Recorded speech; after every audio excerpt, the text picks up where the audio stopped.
അപ്പോൾ നമുക്കൊപ്പം റോയ് എന്ന ഒരു സുഹൃത്ത് കൂടി നമുക്കൊപ്പം ചേരുന്നുണ്ട്. നമസ്കാരം Shri Roy, very good morning. Good morning sir. Roy, വീട് എവിടെയാ? ഞാൻ പള്ളിക്കവല മേപ്പാടി പഞ്ചായത്തിൽ 3-ാം വാർഡില്. മേപ്പാടി പഞ്ചായത്തിലെ 3-ാം വാർഡ്. നമ്മുടെ ഈ അപകടം നടന്നത് 10, 11, 12 ആണ്. 10, 11, 12. ആ സ്ഥലത്ത് പോയിരുന്നോ? ഇല്ല, അങ്ങോട്ട് പോകാൻ പറ്റില്ല ഞാൻ. പക്ഷെ സംഗമം നടക്കുമ്പോൾ തന്നെ ഗ്രൂപ്പിൽ കൂടെ 1:46 ആയപ്പോഴേക്കും തന്നെ ഞങ്ങൾക്കൊക്കെ മെസ്സേജ് കിട്ടി. റോയ് എന്ത് ചെയ്യുന്നു റോയ്? ഞാന് ഒരു മൾട്ടി സ്റ്റേറ്റ് കോപ്പറേറ്റീവ് ബാങ്കിൽ വർക്ക് ചെയ്യുന്നു. എവിടെയാണ്? മൾട്ടി സ്റ്റേറ്റ് കോപ്പറേറ്റീവ് ബാങ്കിലാണ്. ഓക്കെ. ശ്രീ റോയ്, എനിക്ക് തോന്നുന്നത് ഈ നമ്മുടെ ഒരു ഉദ്യമത്തിൽ റോയ് എങ്ങനെയാണ് പങ്കാളിയാവുക? നമുക്ക് ഞാൻ പറയുന്നത് വീട് കൊടുക്കാനല്ല, നമ്മളിവിടെ വീടിന്റെ അടുത്ത് തന്നെ ഒരു മറ്റേ സർക്കാർ പണിതിട്ട ഒരു 130 വീടോളം ഉണ്ട്. പണി കഴിഞ്ഞത്. അതിനകത്ത് താക്കോല് കൊടുത്തിട്ട് താമസക്കാരിലുള്ളത് ആകെ 30 വീടുള്ളൂ. ബാക്കി വീട് കസ്റ്റമറിന് കൊടുത്തിട്ട് അവർ വന്ന് ഇതുവരെ താമസമാക്കിയിട്ടില്ല, പൂട്ടിയിട്ടേക്കുക. ഈ മൊത്തം 130 വീടുണ്ട്. അതിൽ 30 വീട്ടിൽ മാത്രമാണ് താമസക്കാരുള്ളത് അല്ലേ? താമസക്കാരുള്ളൂ. അപ്പൊ അത് ഇവർക്ക് വേണ്ടെങ്കിൽ എന്താ വെച്ചാൽ ഇതിപ്പോ സർക്കാർ ഇങ്ങനെ പണിതിടും. എന്താ വെച്ചാൽ ഇതിന്റെ ഉദാഹരണം അമ്പലവയൽ പഞ്ചായത്തിൽ ഇതുപോലെ തന്നെ പുൽപ്പടിക്കുന്ന് എന്ന് പറയുന്ന സ്ഥലത്ത് വീട് പണിതിട്ടിട്ട് സാറ് വന്ന് നോക്കിയാൽ കാണാം, ആ വീടുകളൊന്നും താമസമില്ല, അതായി മനസ്സിലായി. അത് മൊത്തം നശിച്ചുപോയി. ഇത് ഈ സ്ഥലം ഏത് സ്ഥലത്തായി 100 വീടുകൾ കിടക്കുന്നത്? ഇത് പാറോലിക്കുന്ന് എന്ന് പറഞ്ഞ കുന്നില്. പാറോലിക്കുന്ന് എന്ന് പറയുന്ന കുന്നില് അല്ലേ? ഓക്കെ. ഞങ്ങളുടെ പ്രതിനിധി ദീപക് മോഹൻ അവിടേക്ക് എത്തും അല്പസമയത്തിനുള്ളിൽ. എന്നിട്ട് ആ വീടിന്റെ സാധ്യതകൾ എന്താണെന്ന് ഒന്ന് പരിശോധിച്ചിട്ട് നമുക്ക് ഗവൺമെന്റിനെ ഈ വിവരം അറിയിക്കാം. ഇത് ഗവൺമെന്റ് തീർച്ചയായിട്ടും പരിഗണിക്കാനാണ് സാധ്യതയെന്ന് മനസ്സിലാക്കുന്നു. എങ്കിലും നമ്മുടെ താങ്കൾ പറഞ്ഞതനുസരിച്ച് നമ്മുടെ റിപ്പോർട്ടർ അവിടേക്ക് വരും കേട്ടോ. അവിടേക്ക് എത്തിയ ഇത് കൊടുക്കുകയും ചെയ്യാം. താങ്ക് യു ശ്രീ റോയ്, അത് ശ്രദ്ധയിൽപ്പെടുത്തിയതിന്. 100ഓളം വീടുകൾ ആ ഭാഗത്തുണ്ട് എന്നുള്ളതാണ്. അദ്ദേഹം പരിസരവാസിയാണ്. പാറോലിക്കുന്നിലുള്ള 100 വീടുകൾ ഇപ്പോൾ നമുക്ക് വേണമെങ്കിൽ എടുക്കാവുന്നതാണ് എന്ന് നമ്മളോട് പറയുന്നു. Thank you. ബിനീഷ് പറയുന്നു, അരുൺ, വയനാട്ടിൽ സ്കൂൾ തുടങ്ങുമ്പോൾ ബുക്ക്, പുസ്തകം, മറ്റുപകരണങ്ങൾ എന്നിവയ്ക്ക് വേണ്ടിയിട്ടൊരു ക്യാമ്പയിൻ വേണം. സ്കൂൾ ഇപ്പോൾ തുടങ്ങിയല്ലോ, തീർച്ചയായിട്ടും നിങ്ങൾ കൊടുക്കാനുള്ളവർ കൊടുക്കുക. ഇപ്പോൾ അവിടെ അത്യാവശ്യം സാധനങ്ങളൊക്കെ എത്തിച്ചേർന്നിട്ടുണ്ട്. ഇനി അധികം വേണ്ടുന്ന ഘട്ടത്തിൽ തീർച്ചയായിട്ടും റിപ്പോർട്ടറിലൂടെ അത് പ്രേക്ഷകരെ അറിയിക്കുകയും ചെയ്യാം. സർക്കാർ അറിയിക്കുമെന്നാണ് പറഞ്ഞിരിക്കുന്നത്. ഒരുപാട് സാധനങ്ങൾ അവിടെ കൊണ്ടുവന്നത് പാഴാക്കേണ്ടതില്ല എന്നാണ് സർക്കാർ ഇന്നലെ പറഞ്ഞിരിക്കുന്നത്. ഇത്രയും വാടക വീടുകളുണ്ട്, ഒരു കുടുംബത്തിൻ്റെ വാടക തരാൻ റെഡിയാണ് എന്ന് WLID പറയുന്നു. തീർച്ചയായും ഞങ്ങളുടെ നമ്പറിൽ നിങ്ങളൊന്ന് ബന്ധപ്പെടുക, നിങ്ങളുടെ വിവരങ്ങൾ ശേഖരിച്ച്. അതും ഒരു അഭിനന്ദനീയമായ കാര്യമാണല്ലോ. വീട് കൊടുക്കാൻ പറ്റില്ലെങ്കിൽ 10 മാസത്തേക്കുള്ള വാടക ഞാൻ തന്നേക്കാം എന്ന് പറയുന്നു. പക്ഷേ പൈസയായിട്ട് നിങ്ങളത് കൊടുക്കേണ്ടതില്ല എന്നതാണ് എൻ്റെ അഭിപ്രായം, വ്യക്തിപരമായ അഭിപ്രായമാണ്. അതെല്ലാം നിങ്ങൾ CMDRF ഫണ്ട് വഴി സ്വീകരിക്കുക. റിപ്പോർട്ടർ TVയും ഒരു പണസമാഹരണവും നടത്തുന്നില്ല എന്ന വിവരം കൂടി ഒരിക്കൽ കൂടി പ്രേക്ഷകരെ അറിയിക്കട്ടെ.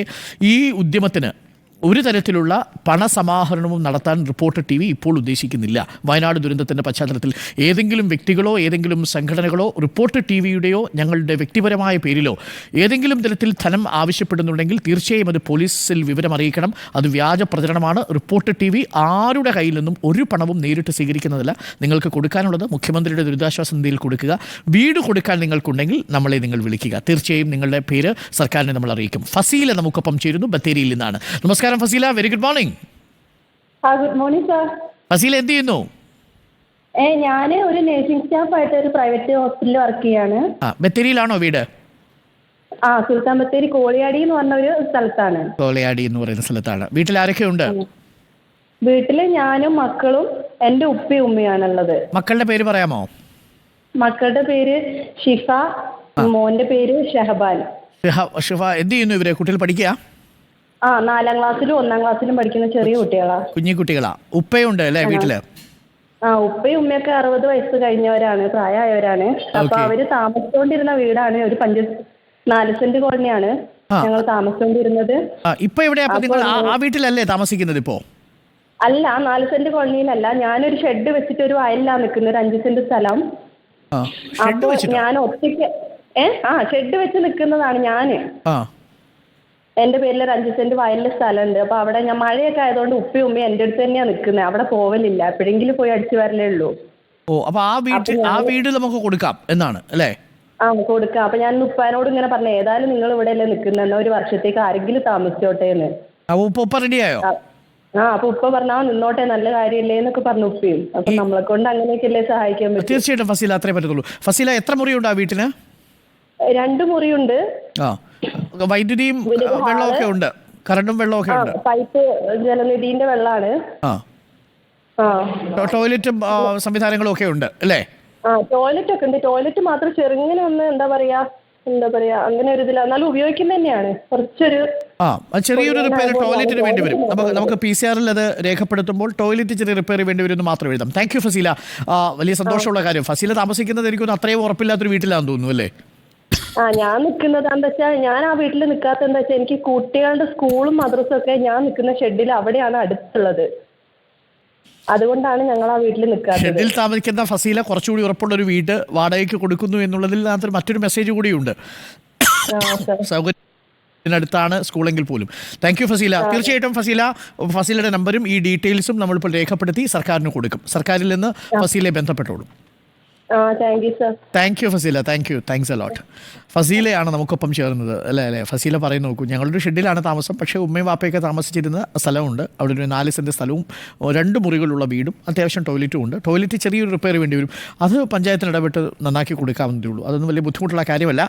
എങ്കിലും ഫസീലയുടെ മനസ്സും വളരെ പ്രധാനപ്പെട്ടതാണ്. തീർച്ചയായും ഇത്തരം സുമനസ്സുകൾ നമുക്കൊപ്പം ജീവിക്കുന്നു എന്നറിയുന്നതിലുള്ള സന്തോഷം പ്രിയപ്പെട്ട പ്രേക്ഷകരുമായി നമ്മൾ പങ്കുവയ്ക്കുന്നു. സന്തോഷ് പറയുന്നു, പല കാര്യത്തിലും മാധ്യമങ്ങളെ വിമർശിച്ച ഒരാളാണ് ഞാൻ. വയനാട് കാര്യത്തിൽ മാധ്യമങ്ങൾ സ്വീകരിച്ചത് വളരെ മാതൃകാപരമാണ്. തീർച്ചയായിട്ടും സന്തോഷം അതുണ്ടാവും.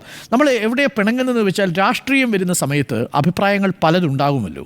അപ്പോഴാണ് നമ്മൾ പിണങ്ങുന്നൊരു സാഹചര്യം ഉണ്ടാകുന്നത്. പക്ഷേ അതൊക്കെ അഭിപ്രായങ്ങൾ നമ്മൾ പറഞ്ഞു പോകണം. ജനാധിപത്യ രാജ്യത്തിൽ അഭിപ്രായ വ്യത്യാസങ്ങളുണ്ടാകും. പക്ഷേ ഇത്തരം മുഖങ്ങളിൽ വരുമ്പോൾ അഭിപ്രായങ്ങൾ വ്യത്യാസങ്ങൾക്കും അപ്പുറം ഒരുമിച്ച് നിൽക്കാൻ നമ്മൾ കഴിയുകയും വേണം എന്നുള്ളതാണ്. ദീപ്തി പറയുന്നു, doctor Arun sir, serviced apartments or hotel rooms or resorts option are for small family for temporary accommodation ഉണ്ട് എന്ന് പറയുന്നു ദീപ്തി വിക്രം. തീർച്ചയായിട്ടും നമ്മളുടെ മൊബൈൽ നമ്പർ നിങ്ങൾ ബന്ധപ്പെടുക. ആ നമ്പറിൽ ബന്ധപ്പെട്ടതിന് ശേഷം നമുക്ക് വിവരങ്ങൾ അറിയിക്കാവുന്നതാണ്. Thank you.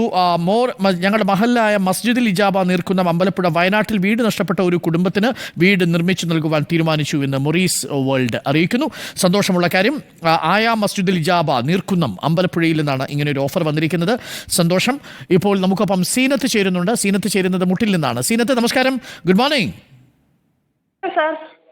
സീനത്ത് വീട് മുട്ടിലാണോ? ഓക്കെ, എന്ത് ചെയ്യുന്നു സീനത്ത്? ഹൗസ് വൈഫാണ്. വീട്ടിൽ ആരൊക്കെയാ ഉള്ളത്? വീട്ടിൽ ഞാനും ഹസ്ബൻഡും മാത്രം. ഹസ്ബൻഡിന്റെ പേരെന്താ? ഹസ്ബൻഡിന്റെ പേര് അബ്ദുൽ ജബ്ബാർ. എന്ത് ചെയ്യുന്നു നിങ്ങൾ രണ്ടുപേരും? എന്ത് ചെയ്യുന്നു? ഹസ്ബൻഡ് റിട്ടയർഡ് ആണ്, എയർഫോഴ്സ്. ഓ അത് ശരി. ജോലിയൊന്നുമില്ല വീട്ടില്. ഭർത്താവും ഭാര്യയും കൂടി ഒരുമിച്ചിപ്പോ വിശ്രമ ജീവിതം അല്ലേ? ശരി, പറയൂ. നിങ്ങൾക്കൊരു വീടുണ്ടെന്ന് തോന്നുന്നു അല്ലേ? വയനാട്ടിലൊരു വീടുണ്ട്. ഞാൻ ഇപ്പൊ വടകര ഉള്ളത്. എവിടെയാ വയനാട്ടിൽ വീട്? മുട്ടിലാണോ വീടുള്ളത്? മുട്ടിലടുത്ത് കൊളവയൽ എന്ന് പറഞ്ഞ സ്ഥലം. കൊളവയൽ എന്ന് പറയുന്ന സ്ഥലത്ത് എത്ര മുറിയുള്ള വീടാണ് സീനത്ത്? 2 മുറിയും പിന്നെ സിറ്റ് ഔട്ട് ഉണ്ട്. 2 മുറി സിറ്റ് ഔട്ട്. ടെറസാണോ അതോ ഓടിട്ട വീടാണോ? കിച്ചൺ ഉണ്ട്. ടെറസാണോ ഓടിട്ട വീടാണോ? ടെറസ് വീട് തന്നെയാ. ടെറസാണ്. മുകളിൽ ഷീറ്റ് ഇട്ടിട്ടുണ്ട്. കറണ്ടും വെള്ളവും ഉണ്ടോ? കറണ്ടും വെള്ളം എല്ലാം ഉണ്ട്. പൈപ്പ് ലൈനാണ് വെള്ളത്തിന്റെ. ഓക്കെ. അപ്പോ സീനത്ത് ഹസ്ബൻഡും നിങ്ങൾ രണ്ടുപേരും കൂടി എടുത്ത തീരുമാനമല്ലേ? അതെ, ഞങ്ങൾ രണ്ടുപേരും എടുത്ത തീരുമാനം. ഇതിലും മുന്നേ സാറേ ഒരാൾ വിളിച്ചിരുന്നു, വാടകയ്ക്ക് വേണമെന്ന് പറഞ്ഞു. ഞാൻ പറഞ്ഞു വാടകയൊന്നും വേണ്ട, നിങ്ങൾ പോയി താമസിച്ചോന്ന്. അതും ഈ ദുരന്തം നടന്ന സ്ഥലത്തുനിന്ന് തന്നെയാന്ന് വിളിച്ചത്.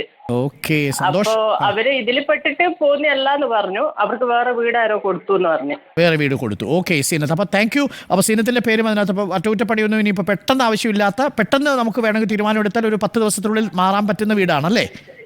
അതെ, അതൊന്ന് വൃത്തിയാക്കണം. ഞാൻ വന്ന് വൃത്തിയാക്കി കൊടുക്കാം. സന്തോഷം സീനത്ത്. അതിൽ വാടകക്കാരുണ്ടായിരുന്നു, അവര് പോയതാണ്.